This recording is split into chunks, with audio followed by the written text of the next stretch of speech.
Suddenly we're in a world where change is happening at an unprecedented rate, and it's faster and faster and faster. Every year, each employee had 2 changes a year affecting them. Fast forward to 2024, that number is suddenly 14. So that leaves CEOs now with this big activation gap. You need to make more and more changes, and you need to make them faster and faster, but you don't have the support of the organization to do so. Every CEO knows that change is constant, but why do so many transformations fail? Leaders invest in strategy and planning, yet when it's time to execute, their team resists, trust erodes, and momentum stalls. So in this episode, I sit down with Nellie Wartoft, CEO of Tigerhole, to expose the real reasons why change efforts fall apart, and more importantly, how today's leader can break the cycle. So if you want to drive lasting transformation in your organization, this confirmation is a must listen. What the CEO needs to do differently in order to drive more engagement to lead change. By far biggest thing that CEOs can and should do differently is being authentic and transparent. Tell me more about the teams. How can you really engage and motivate the team as an entity, as a unit of performance, not only specific individuals? The biggest piece is making people feel like they're part of it, like they have a voice. Everybody is doing some sort of transformation change, and because if you're not changing, something is not right. So looking ahead, what do you think the future holds for company transformation? How can CEOs and leaders prepare themselves for what is coming? The human experience and humans are going to get a much bigger, more important role, and that's going to show in leaders as well. So we're going to see more human leaders, more human-centric leaders, and that's going to come through in... Hi everyone, and welcome back to a new episode of The World Class Leaders. Today I have a good company. So I'm with Nellie Wartoft, and Nellie is a Swedish technology entrepreneur, reshaping enterprise change activation with Tigerhole, the platform that she launched in 2019 to drive large-scale transformation engagement for global businesses. Backed by over 10 million from top investors like Sequoia Capital and Monks Hill Ventures, Tigerhole powers transformation for Fortune 500 giants across 32 countries with teams in 12 markets. Before Tigerhole, Nelly was a top-performing consultant at Page Group, where she saw the disconnect between traditional organizational communication, think mass email overload, clunky SharePoint sites, and dull town halls, and today's dynamic content needs. Her vision, Spotify-like, interactive experience for change communications, capability building, and driving transformation buy-in and execution. She named one of the Tatler Gen T Leaders of Tomorrow, International Business Times for top entrepreneurs to watch in 2023. And you have been, top speaker including TEDx, Cornell University, Conference Board, and a lot of summits in this industry. So I really look forward to have this conversation. Nelly, thank you so much for being on the show. Thank you for having me, Andrea. I'm happy to be here. Amazing. So Nelly, I start every episode asking, what does it mean being a CEO in 2025 now, so in a new year? You are an entrepreneur, you're a founder, you're leading a company. So what does it really mean to be on the top seat these days? And what the aspect of this role people don't really understand or maybe misunderstand or overlook? I think it's probably a lot of things that people don't understand about the role, including the CEOs themselves many times. I think it's a unique role in the sense that there's only one, right? And then if you think of every other function in the company and every other team, you have multiple people, multiple roles, multiple people doing the same role many times. But when it comes to the CEO, it's just one. And by far, the vast majority of people in the world and in the professional world have never been CEOs. So most people have zero experience of what it actually means to be in the role. So I think that makes it a fairly unique role, and the fact that there is only one in each company. And I think the other thing is with the CEO role, it could really mean anything and everything. And as a CEO, you can go about your days doing very, very different things, and you can do everything and nothing at the same time. And I think that adds to the allure / mystery about what does a CEO actually do. So I think that's what makes the role very special, right? Most people don't really know what it's about, and many CEOs themselves don't even know that, because you can spend your time on so many different things. But I think what it means in 2025 is making sure that your company is always up to date with markets and what is happening in the world, and that you stay current with what is going on. The CEO role is is not so much a command and control role anymore, right? There used to be a lot of CEOs coming from the military. I read some research that like 50, 60, 70 years ago, it was around 59% of American CEOs who had a background in the military. Oh, wow. And That's huge. In 2012, that was 6%. So I think that has also changed the CEO leadership style and leadership styles in general. Because it's not so much about that command and control, but more about guiding a group of people forward in a world and being that external viewpoint and seeing what's ahead in the ocean, what's ahead in the field, and where should we navigate the ship or the truck to go from there. I see it very much as a guiding role, which is a great privilege to have. Yeah, and two or three things that came to mind when you were saying. So one is I really appreciate the authenticity and vulnerability, to say, oh, sometimes as a CEO, you don't even know what you're doing, meaning, you're trying to do the best thing, but, you are pulled, I suppose in different directions. At least that's my experience in living and working with a lot of CEOs. I totally appreciate that. And also that you don't have necessarily all the answers. And, this expectation that CEOs, they always know what to do and they have the right answer. I think we should really, normalizing the fact that CEOs, they're trying to do their best and they don't necessarily have all the answer. And I love that. And the final element about the leadership style, I think it's worth mentioning, how the role of a CEO is shaping, is changing as we go, as the new generation CEOs are very different than the previous generation. I think it's such a fair observation, which I think is good mentioning in this conversation. So that's great. Such a great start. I'm so interested about and understanding about Tiger role. You founded Tiger role to tackle one of the biggest challenges in enterprise transformation / engagement. Tell us a bit more about the firm, where you are right now, but most importantly, what really inspired you to launch this platform? I said a little bit in introduction, but tell us a little bit more about that.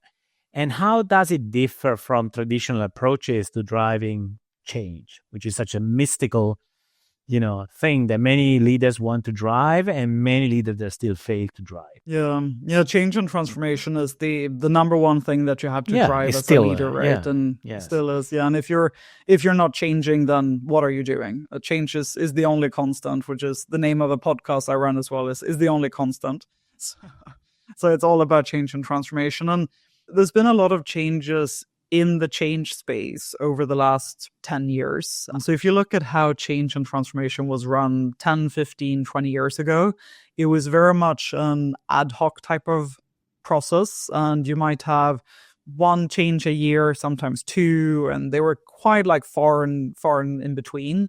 You might have things like restructuring every 3 to 5 years. There might be some leadership changes happening about the same frequency. You had new technology entering the workplace maybe every 5 years. Like, it wasn't that high of a pace of change. Yes. And I mean like the 80s, 90s, early 2000s. And then 2010 onwards, right? Like, you had all of this, the shift with cloud and the employer-employee relationship started changing. And then you had the pandemic coming in 2020 that accelerated a lot of these areas as well. So suddenly we're in a world where change is happening at an unprecedented rate, and it's faster and faster and faster. And if you look at some research from Gartner and how many changes are impacting each employee every year, in 2014, that was 2. So every year, each employee had 2 changes a year affecting them. Right. All hunky-dory, well and fine. But then fast forward to 2024, that number is suddenly 14. So you've gone from 2 changes to 14 changes in just 10 years. And what this has done to organizational support for those changes is that has dropped from 78% to 34%. So that leaves CEOs now with this big activation gap where you need to make more and more changes and you need to make them faster and faster, but you don't have the support of the organization to do so. And as much as people like to think that everything is about processes and rational thought and logic, and if this change is good for the company, everyone should be on board, right? That's really not the case. So you can't just roll out a change and say, now everyone is going to do it, because it will lead to a lot of change circumvention, change resistance, and people are just simply not going to do it. And when you have this flavor of the month culture, which a lot of these very fast, rapid changes have led to, employees are even more going to be like, oh, like, it's just going to be, this is something this month. And then next month is going to be something different. And we're just going to wait for the next executive to come in. And then they're going to have their own changes. So why bother with all of these changes that they're throwing at us, right? So we've arrived in this situation where you have so much change that needs to happen for companies to survive and succeed. And that includes technological changes. It includes organizational changes, how your organization is structured, how you operate. And it includes market changes, and consumers and customers change faster and faster as well, right? So you have that in combination with employees going a bit like, I'm not really part of this, and I'm not really on board with this. So that leaves leaders with this big challenge of how do we make this change happen? How do we get people to execute it? And that's the activation space that Tiger Hall operates in. Because historically you have 3 parts to it, right? You have the strategy, then you have the planning, and then you have the activation. And looking at strategy and planning is usually where you involve a consulting firm and you get a 150-page PowerPoint deck for $5 million or something like that. And then you go, okay, let's implement this. And historically that might have worked. And you have like, this is the great strategy and we're going to do it. And then people kind of follow along because the CEO says so. But trust in CEOs have also evaporated. So looking across the world, I think the only exception is India.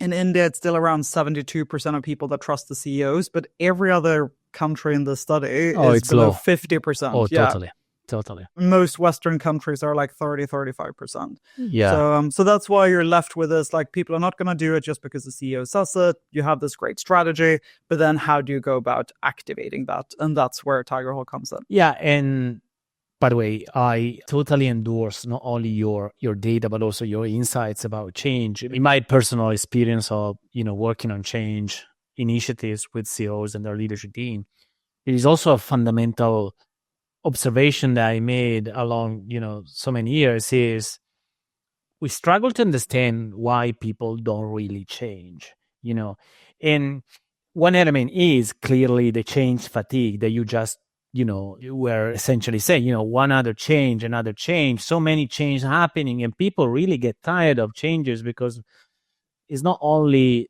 because it's another transformation initiative, but also because they don't necessarily see a positive outcome of the change, given the low statistics about positive change. So there is all kind of vicious loop that can get created by that.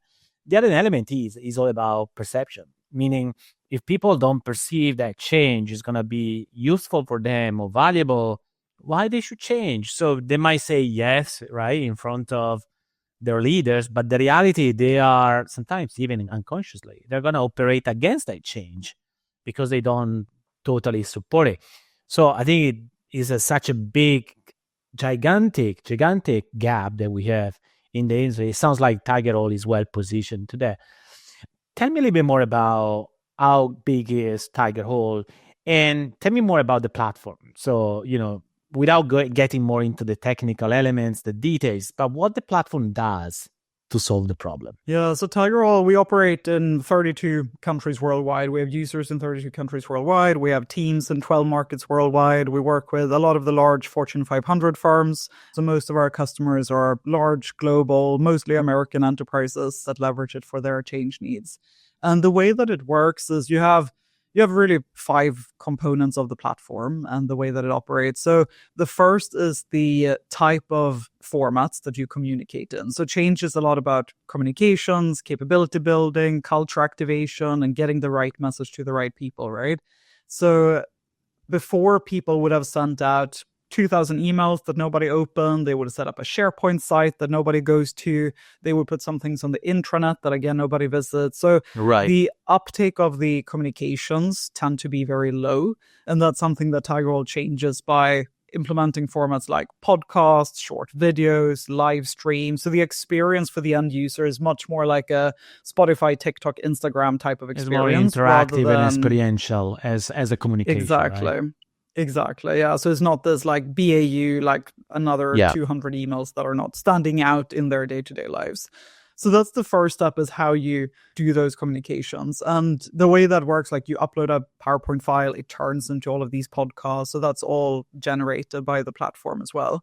And then you target that. So a lot of the platform is about audience targeting and reaching the right people at the right time. So that can be targeting based on geography, seniority, workflow, where they're at in the transformation. So it's really understanding who is this person, what do they need, and when do they need it, and then delivering that to them in the flow of work. So we have very deep integrations with Microsoft Teams, for example, and other platforms where you get exactly what you need at the right time in your workflow. So you don't have to go to another platform or do something outside of the way that you work every day. So it's very embedded in people's workflow, which helps them also, especially if you're doing a large technology implementation.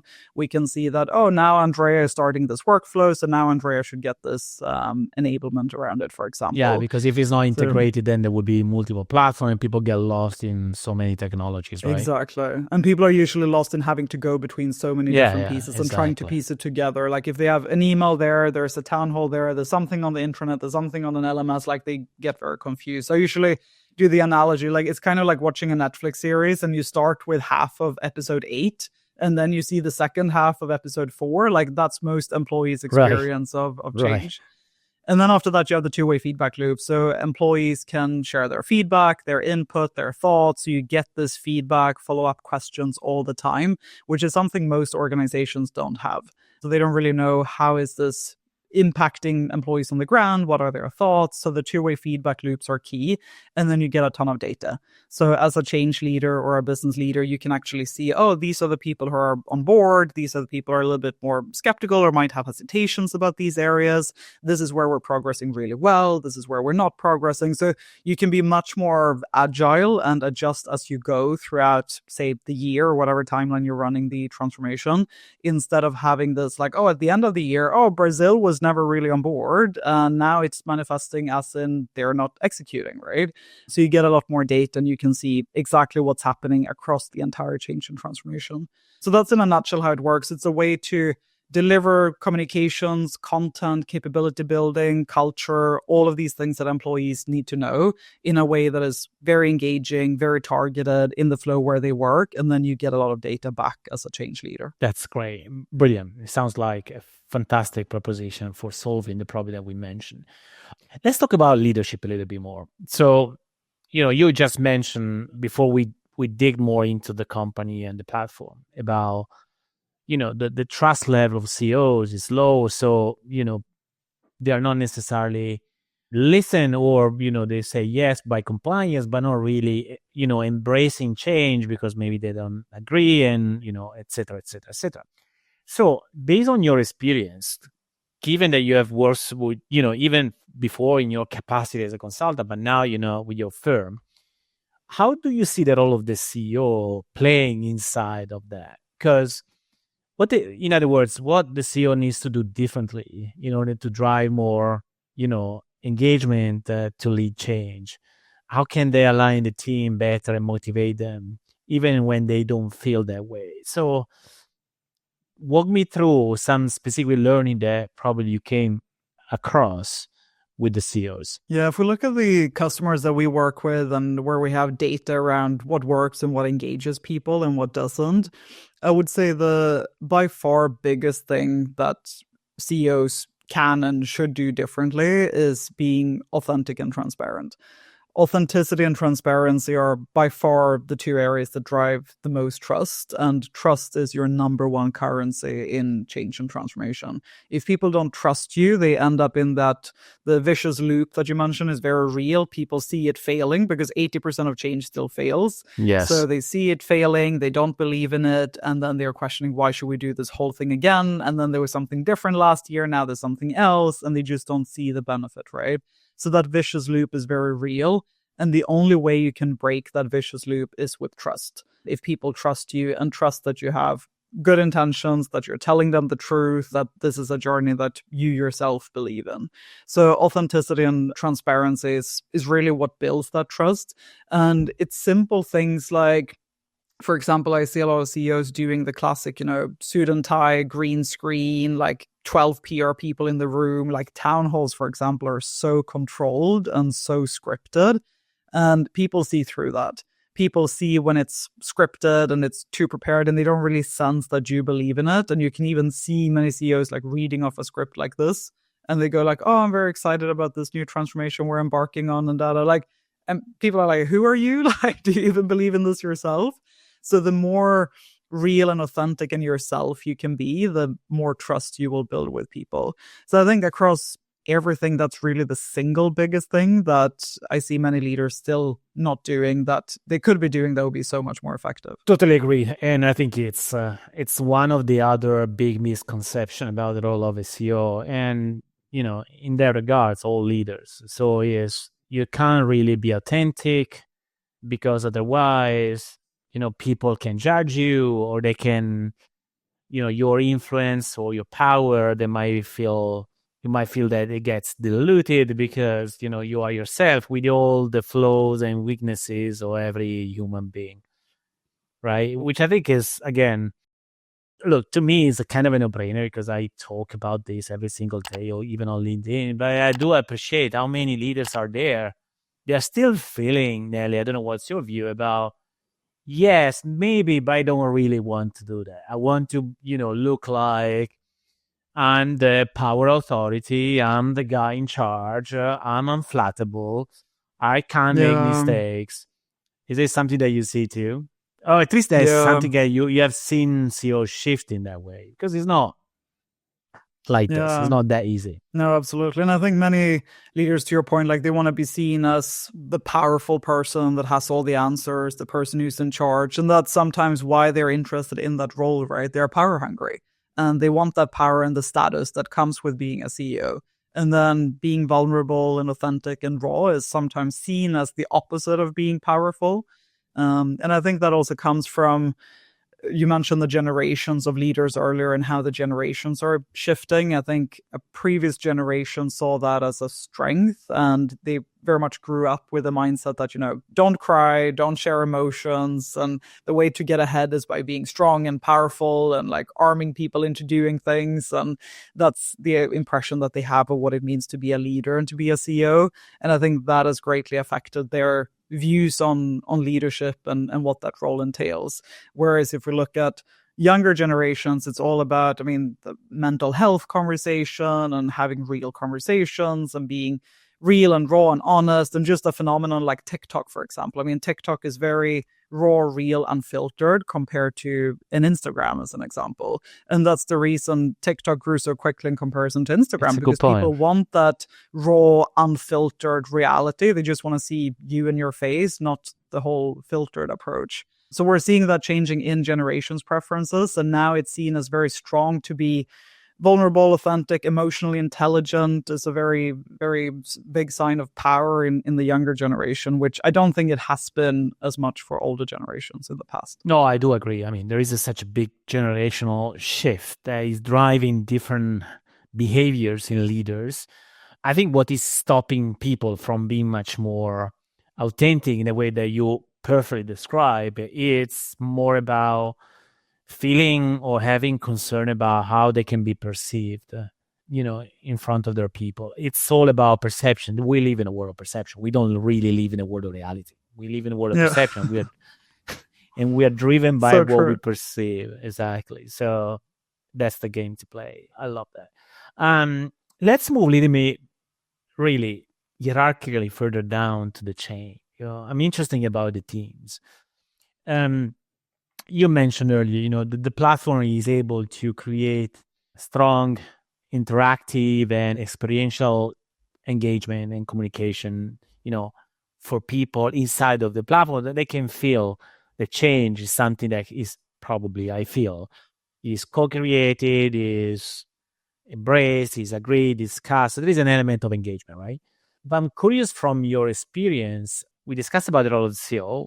Tell me more about the teams. How can you really engage and motivate the team as an entity, as a unit of performance, not only specific individuals? Because, team dynamics are different than people dynamics, from individual dynamics, meaning teams sometimes, especially those teams, they tend to work together for a period of time, either for a project or as a unit because they all reported to the same person, whatever.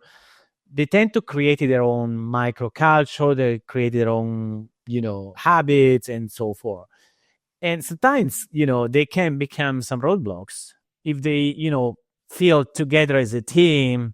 Well, that's not for us. We don't want to drive change. And sometimes if that team is a kind of, it might become a bottleneck to the other people down the chain.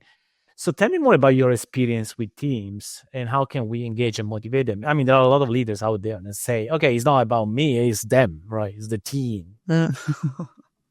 Right or wrong. I think a lot of I'm not saying it's right. Never about the leader, always about the team. Like, right, like the leader reflecting on the team as well. But I think it's a lot of the similar principles apply around authenticity and transparency. Yes. And at the end of the day, like I think a team is actually almost all about like who the leader is and how the leader leads that team. Of course, who's on the team too, but you really, really set the tone as a leader. And this is when it comes to change, for example, how you impact and influence individual teams. That's where things like change champions become very important, and having change champion networks. And this concept of influencers out in the organization, it can't just come all from the CEO or from the change management team or from HR or IT or whatever department. It needs to be out deeply ingrained in the different teams. So when you work with change champion networks, for example, figuring out who's influencing who, where do they sit, and how can I leverage those people to then influence the people the most. And that's another thing that you can do on Tiger Hall, for example, where you can see who's influenced by Nelly and who's Andrea influencing, and then being able to leverage those change champions to drive it. So that's one, is to bring it closer to the teams.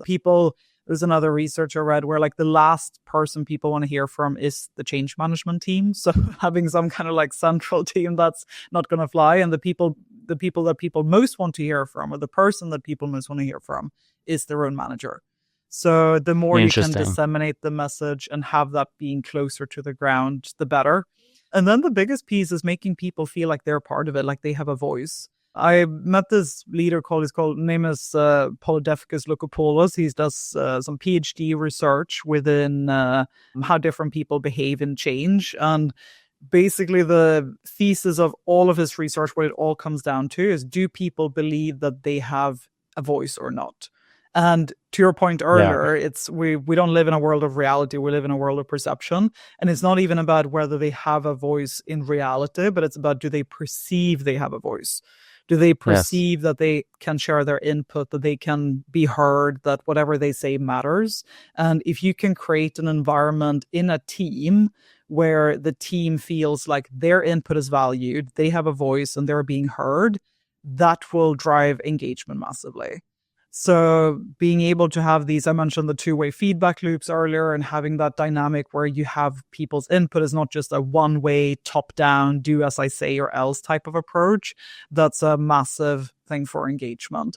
And you can do that at all levels. You can do that as a CEO, you can do that as a change management team, you can do that as an individual leader, as a team manager. Even if you have one direct report, you can make sure that that one direct report feels heard and feels valued.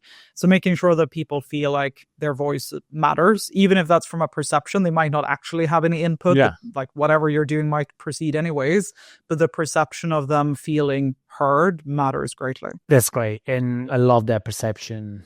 And the point about perception, but also your perspective about engagement. I love it. I have actually a maybe more tactical question, but you got me quite hooked with the idea of being or not an influencer, even inside of your platform. How can you rate the influence level of people? I mean, these are people, they are kind of tagged as influencers, or inside of the platform, during the change work, you recognize their level of influence increase. That's why they become the influencer. I'm quite interested, because when it comes to defining or identifying influencers or key contributors, no matter how you call it, and I come across this so many times, leaders really struggle to understand who they are. If it's a small organization, that is Tom, Mike, Barbara, it's easy. But when it comes to a big organization, they start to believe, I think it can be, again, Tom, Michael, etc. But the reality, they don't really know who are the real influencers. And to me, that is a challenge, because if you don't really identify the right influencers, whatever initiative you're trying to drive as a change is not going to be as impactful as we want. So how can you rate influence based on your experience with Tiger Hall? Yeah, so there are two ways of doing it. You can either do it the selective, like top-down approach, as you said, where you say like Tom, Will, Barbara, these are influencers. And in many organizations, I would say like even in very, very large organizations, you tend to know some of these people. Like you see how people gravitate towards them in like out of office settings and like after works, or like how people ask them for help or like things like that. So you can kind of know some of them. Then the other thing, and this is where the platform comes in as well, where Tiger Hall helps, is that you can actually see how people consume content by that person, if they like their comments, if they interact with it, if they stay a little bit longer on what Andrea shared on the feed, or like how they interact with overall what that person is doing on the platform. And these are when the data can help you to understand how people individually contribute, perform, and it's engage. Exactly. And you also have a follower system. So it's very similar to social media in that sense. So you can see like, oh, people actually follow Nelly, or people really like when Andrea puts out things, and then they start following him and they resonate with it. So you have all of this data around both like very tactical, like likes, comments, following, time spent on people's content. So all of those data points you have. So you can see like, oh, suddenly everyone is starting to follow Andrea.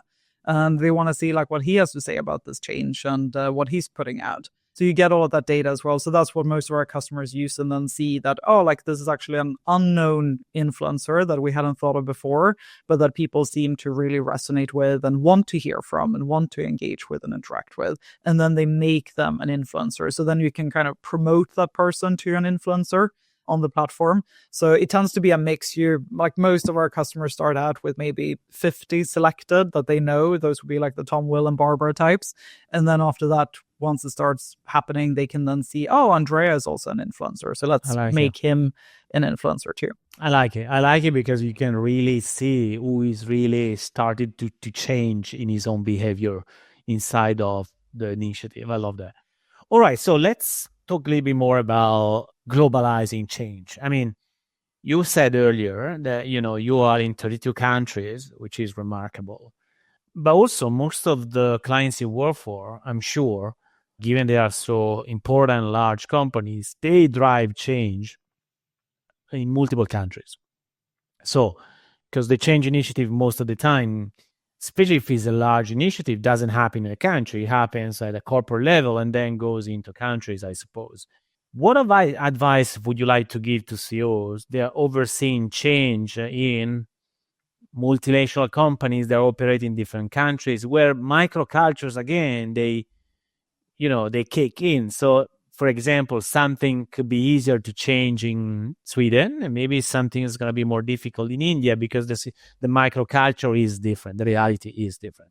So how do you see scaling change across multiple countries, given also your experience as a global entrepreneur? So the targeting and the customization to each country is so key. And when we talk about audience segmentation, we have that at a seniority level, tenure level, attitude level, like all different types of data points. But then, of course, geography is a very big one. And to your point, culture, whether it's Sweden, India, you can then have different messages go out to different audiences, different countries. And of course, very critical in that is language, geographical language. So if people want to consume the information that you share in Swedish or in Hindi, they should be able to do that. So a big mistake that especially a lot of American companies make, because I think if you work for an American company, you should be completely comfortable and fluent in English and also consume everything in English. And while that might be true in business and when they interact with people in headquarters, and they might be very comfortable in English, but if you can share communications and knowledge and information with them where they have at least the option to consume it in their local language, that just it gives them so much more respect, and people feel, again, so much heard.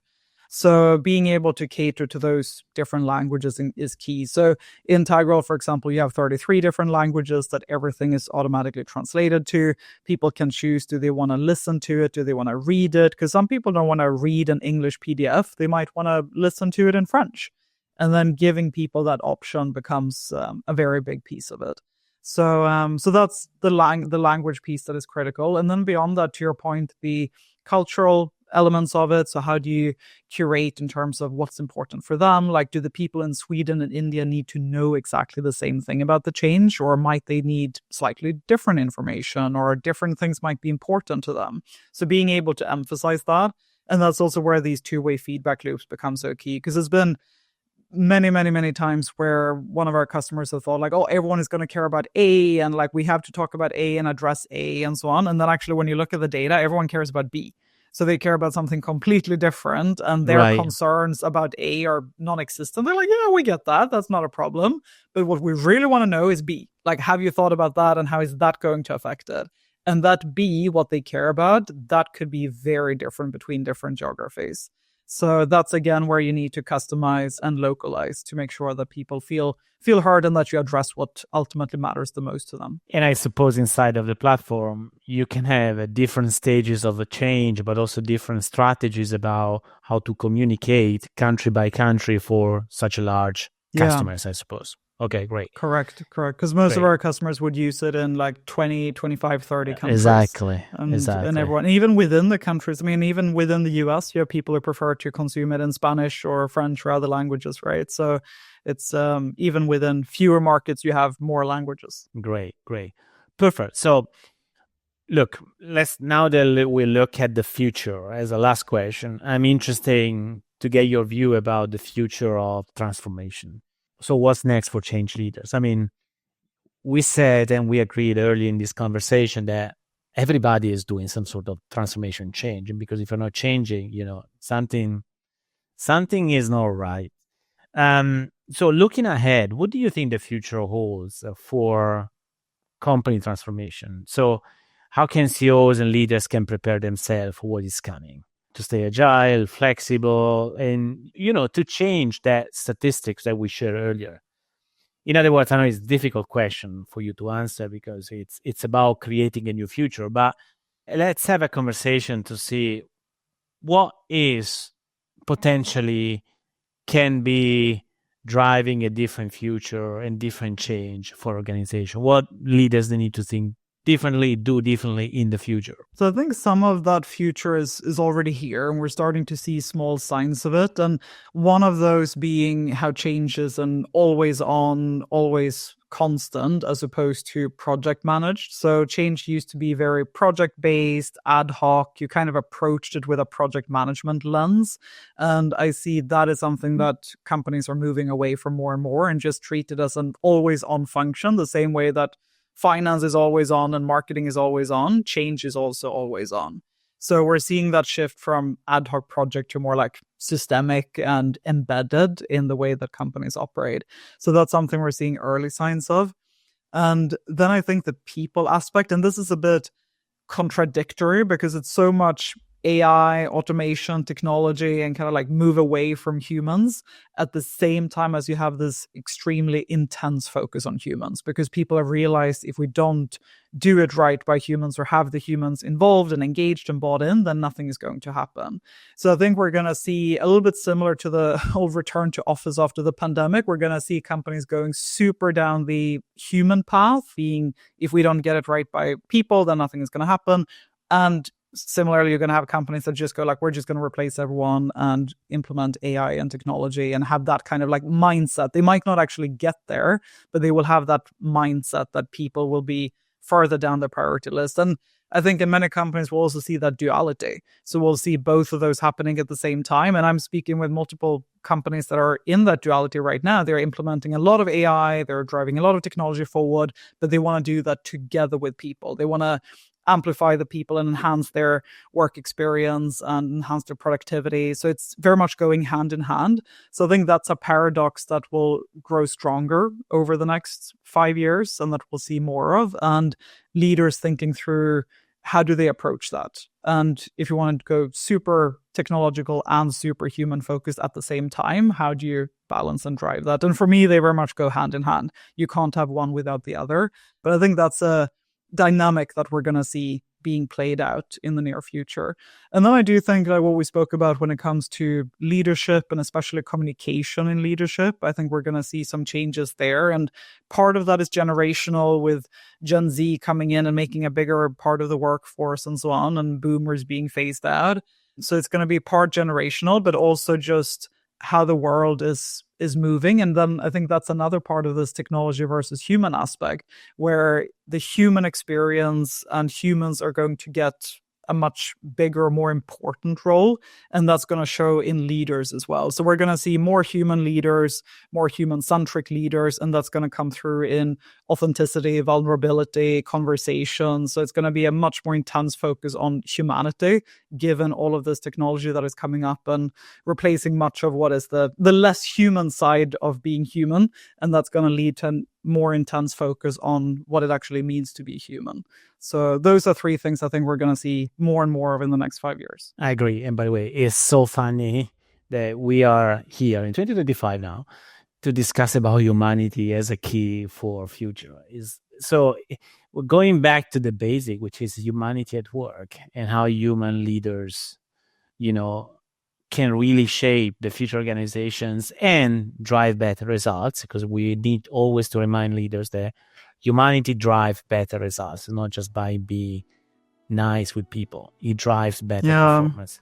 So change is an element of that. So I think that was a fantastic way to finish the conversation. Nelly, where people really should go if they want to learn more about you and about Tigerhole? So I'm very active on LinkedIn. So find me on LinkedIn, Nellie Wartoft, and also feel free to email me directly if you want to have a conversation. I'm on Nelly@tigerhole.com. So that's NELLIE@tigerhole.com. So feel free to reach out. Fantastic. Well, Nelly, thank you so much for this conversation. It was really amazing. So thank you. And good luck with Tigerhole. Thank you. Thank you for having me.